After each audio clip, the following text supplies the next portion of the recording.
बुलढाण्यात पोलिसांचे घरच सुरक्षित नाही.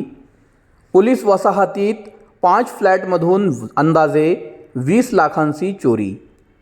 बुलढाणा येथील पोलीस वसाहतीमध्ये कुलूप लागलेल्या 5 फ्लॅटमध्ये धाडसी चोरी झाल्याची घटना आज 6 डिसेंबर रोजी सकाळी समोर आली आहे. प्राथमिक माहितीनुसार जवळपास 20 लाखांची चोरी झाली असून यात पैसे व दागिन्यांचा समावेश आहे.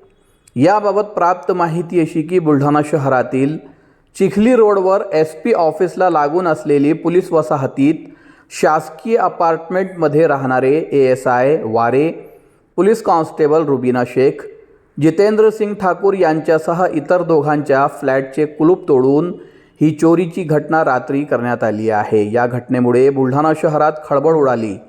पोलीस व फॉरेन्सिक टीमने घटनास्थळी धाव घेत पंचनामा केला. या प्रकरणी दुपारपर्यंत बुलढाणा शहर पोलीस ठाण्यात चोरीची फिर्याद दाखल झाली नव्हती.